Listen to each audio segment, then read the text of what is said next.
ঈদের প্রেম জানা ও মজরে জানা কি দিয়ে কথা কন্যা ঠিক না বেটি? আরে একজন লাফিয়ে পড়ে যাবে, আরেকজন দুই কদম যাবে, আবার পিছু ফিরে ফিরে তাকাবে। এবার আমার আল্লাহ পাক রব্বুল আলামিন ডাক দিয়ে আবার দুইজনকে সামনে আনবে।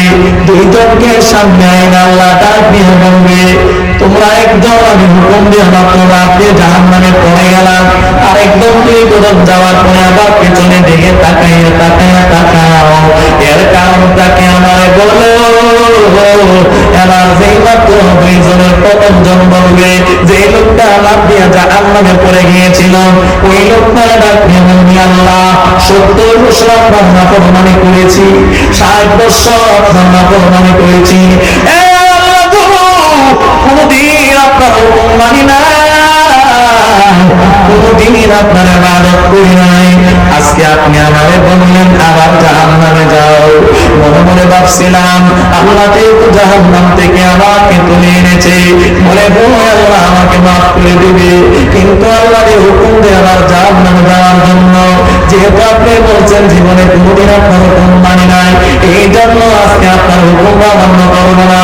ডাক দিতে গিয়ে কইছে রে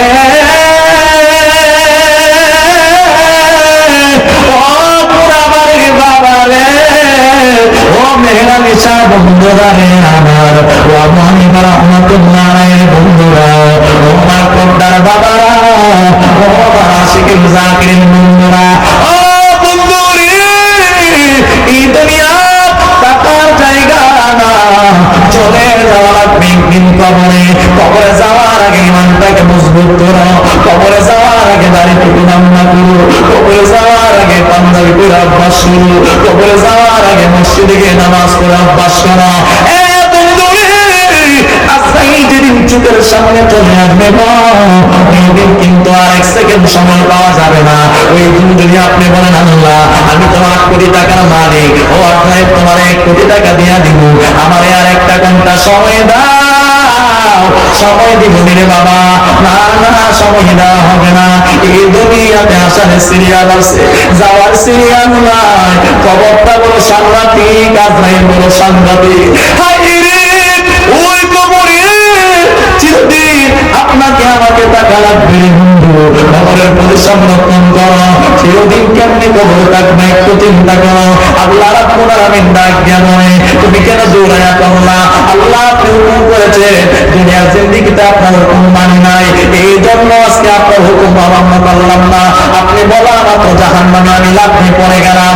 আল্লাহ বললা, তুমি যখন আমার হুকুম এতই পছন্দ করলা, আমি তোমাকে মাফ করে জান্নাতবাসী করে দিলাম। জোরে জোরে বলুন আল্লাহু আকবার। এবার 2 নাম্বার লোকটারে আল্লাহ ডাক দিয়া কয়, ও দ্বিতীয় জন আমার বান্দা, তুমি কেন 2 কদম যাও, 1 কদম আমার পেছনে ফিরে তাকাও? তুমি কেন এভাবে ওই বান্দার মতো দৌড়াইয়া জাহান্নামে যাচ্ছেন না? এবার দ্বিতীয় বান্দাকে ডাক দিয়া কইল, রহিম জানি না তোমার আল্লাহ, ও আল্লাহ আল্লাহ যিনি মুজাফফর, ও আল্লাহ আল্লাহ যিনি মুজাফফর। মাশাআল্লাহ, আগে মুরব্বিরা গাইতো, ও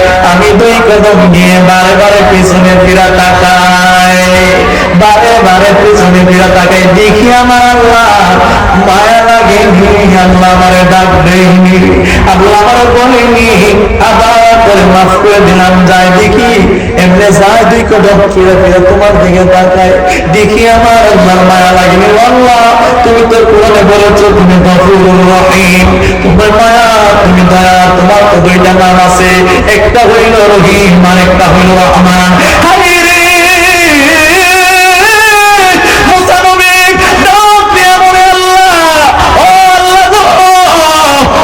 মুহূর্তে আমারে দেখা পৃথিবীর সবচেয়ে বড় গুনাহগার বান্দা কারা? আপনি বলে এই মুহূর্তে পৃথিবীর মধ্যে সবচেয়ে গুনাহগারকে আমার আল্লাহ দেখাইতে পারবো? কথা কথা পারবনি, আমার আল্লাহ আর ক্ষমতা আসেনি।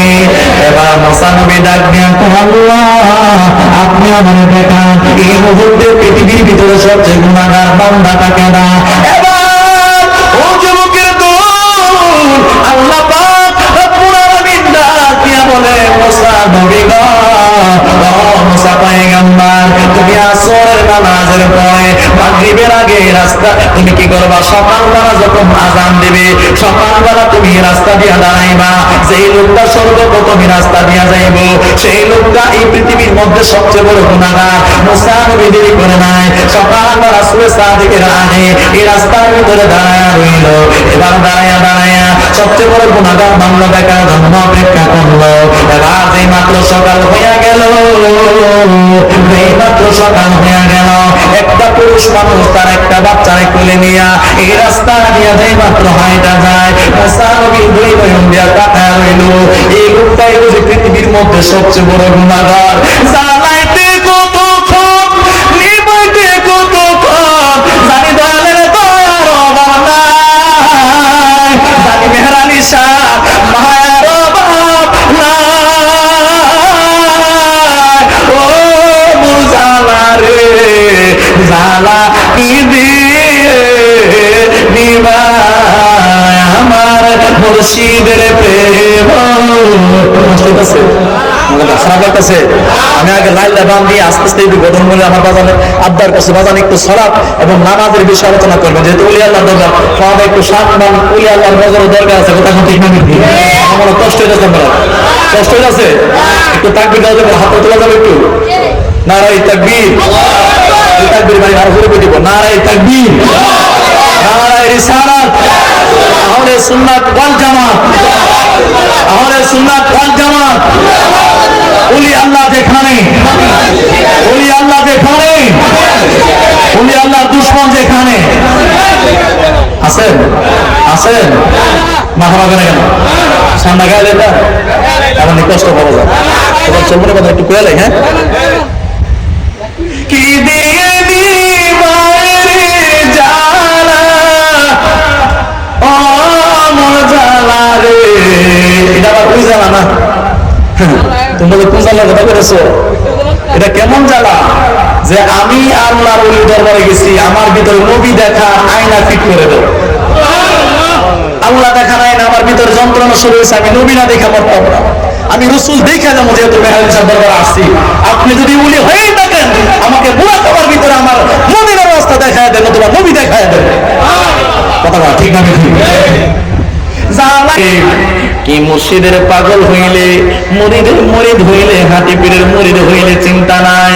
কারণ বন্ধু আল্লাহর ওলি হতে গেলে ওলি আল্লাহর দরবারে যাওয়া লাগবে।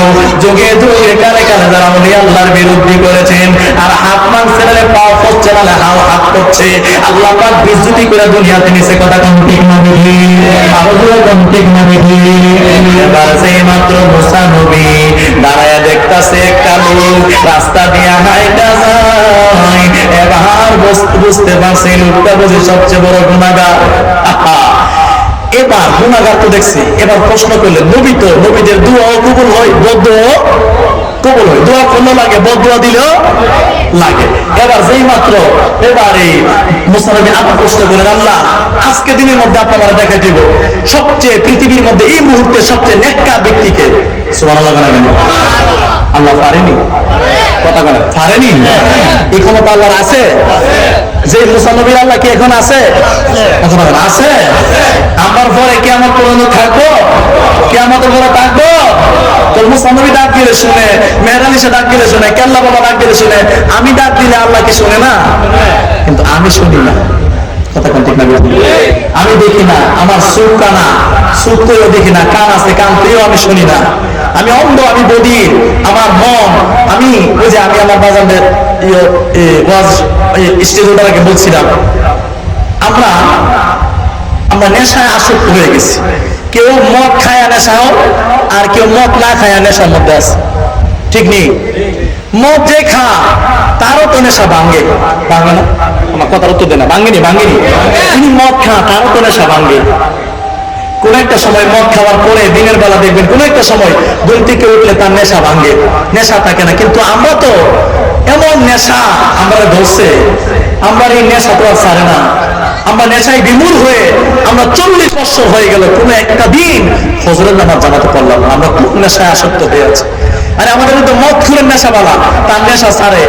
আমরা একটা দিন জোহরের নামাজ জামাতে পড়ি না, আসরের নামাজ পড়ি না, আমাদের মুখে দাড়ি, আমরা দাড়ি রাখি না, পাঞ্জাবি পড়ি না, হালাল খাই না, দিনের পর দিন নাফরমান করতেছি, নামাজ কালা করতেছি, আল্লাহকে কষ্ট দিচ্ছি, নাফরমানি করতেছি। আমরা কি একদিন মরবো না? আমরা কি গুরুর মতো হয়ে গেলাম? আরে গুরু, এই গুরু যার কোনো বিবেক নাই, আকল নাই, আমরা তো গুরুর মতো হয়ে গেলাম। গুরুর কোনো আইন নাই, আদালত নাই, গুরু হানি খাইবো আর ঘুমাইবো, আমরা তো গুরুর মতো হয়ে গেলাম। আমাদেরকে যে আল্লাহ পাঠাইছে একটা দায়িত্ব দিয়া, কোন উদ্দেশ্য আল্লাহ পাঠাইলো, এই নিয়ম, এই দায়িত্ব, এই ইনসাফ আমাদের ভিতরে নাই। আজকে আমরা দুনিয়া নিয়ে পাগল হয়ে গেলাম। মনে করলাম আমার পাশের বাড়ির লোকের চেয়ে আমার যদি 2 লাখ টাকা বেশি থাকে আমি বুঝি বড় টাকাওয়ালা।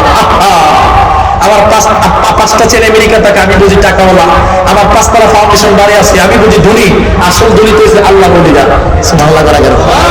আসল ধনী তো হয়েছে যারা ইমাম, যারা মুয়াজ্জিন, যাদের আযানের সুরে সকালবেলা আল্লাহ সূর্য পূর্ব দিকে উদিত করে, যাদের আযানের সুরে পশ্চিম দিকে আবার সূর্য অস্ত যায়, যাদের আযানের কণ্ঠের মাধ্যমে সকালবেলা কোরআন তেলাওয়াতের আওয়াজ কবরস্থানের কবরের আযাব বন্ধ হয়ে যায়, যারা আল্লাহ ডাক দেওয়া মাত্র আল্লাহর শাসিম থেকে জবাব দেয়, যাদের কণ্ঠে কোরআনের আওয়াজ, যারা কি করে, এই চিন্তা করেন, একবার চিন্তা করেন, যে মুয়াজ্জিন আযান দেয়, যে মুয়াজ্জিন মাইক দিয়ে মৃত্যুর সংবাদ বলে, একদিন কিন্তু এই মুয়াজ্জিনের মৃত্যুর সংবাদ আরেকজন বলবে।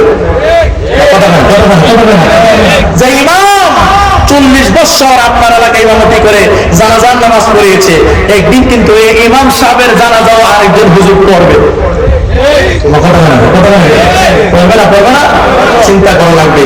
এসেছিল যখন হেসেছিল গোপন, এমনও জীবন তুমি করিও গঠন, মরিলে হাসিবে তুমি কাঁদিবে ভুবন। আল্লাহ বলে বিসমিল্লাহির রহমানির রহিম, ইয়া আইয়ুহাল্লাযীনা আমানুত্তাকুল্লাহ, আমানু যারা ঈমান এনেছো আমাকে ভয় করো, ইত্তাকিল্লাহ, আল্লাহকে ভয় করো, ওয়া কুনু মা'আস সাদিকিন, এবং সত্যবাদীদের সঙ্গে হও। সত্যবাদী কারা? যারা সালেহ বান্দা, যারা আল্লাহওয়ালা বান্দা, যারা নামাজি, যারা মুত্তাকি, যাদের মধ্যে তাকওয়া রয়েছে, যাদের দাড়ি আছে, পাঞ্জাবি আছে, নামাজ পড়ে, সত্য কথা বলে, আল্লাহকে ভয় করে, তাদের পিছনে অনুসরণ করে। কথা বলেন ঠিক না? আল্লাহ তুমি আমাকে আজকে দিনের মধ্যে নেককার 1 নাম্বার, তুমি তো আমার সবচেয়ে গুনাহগার দেখাইলা, এখন তুমি আমার একেবারে নেককার বান্দা দেখাও। সুবহানাল্লাহ করে গেলে আর জোরে বলো সুবহানাল্লাহ, আর জোরে বলো আল্লাহু আকবার। আল্লাহ পারেনি, আল্লাহ পারেনি।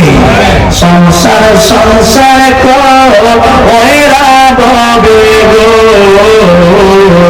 কাটাইলাম জিন্দেগি,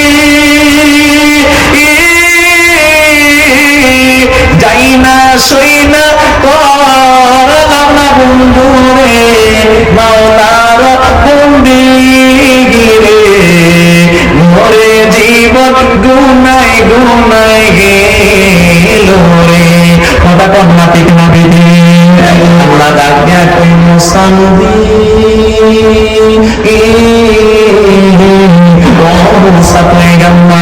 আসরের নামাজের পর মাগরিবের আগে, সন্ধ্যা হওয়ার আগে তুমি এখানে দাঁড়িয়ে থাকবা। পৃথিবীর 1 নাম্বার নেককার বান্দার আমি তোমার দেখায়া দেব। আমার আল্লাহ জোরে কম পারেনি, আরো জোরে কম পারেনি। সেই মাত্র মুসা নবী দাঁড়ানো মাত্র রে বন্ধু, এখন একটা ডাক দেব, ডাকটা দেওয়া করে জোরে আল্লাহু আকবার বলবেন।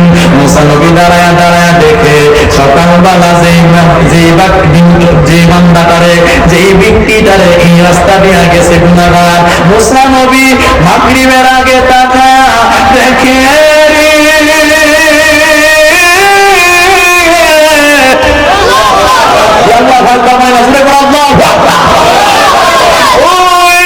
সন্ধ্যা হওয়ার আগে মুসা নবী তাকায়া দেখে সকালবেলা যে লোকটা গেল বিকালবেলা ওই লোকটা এই রাস্তা দিয়া যায়। মুসা নবী আশ্চর্য হয়ে গেলেন। মুসা নবী ডাক দিয়া কয়, আল্লাহ সকালবেলার লোকটাই নিয়ে এখন আসতেছে। আমার আল্লাহ ডাক দিয়া কয়, মুসা নবী রে, সকালবেলায় পৃথিবীর এক নাম্বার গুনাহগার যেটা ছিল, বিকালবেলায় আমি আল্লাহ তারে 1 নাম্বার নেককার বান্দা বানায়া দিলাম। মুসা নবী ডাক দিয়া কয়, বুঝে আসে না, আসে না।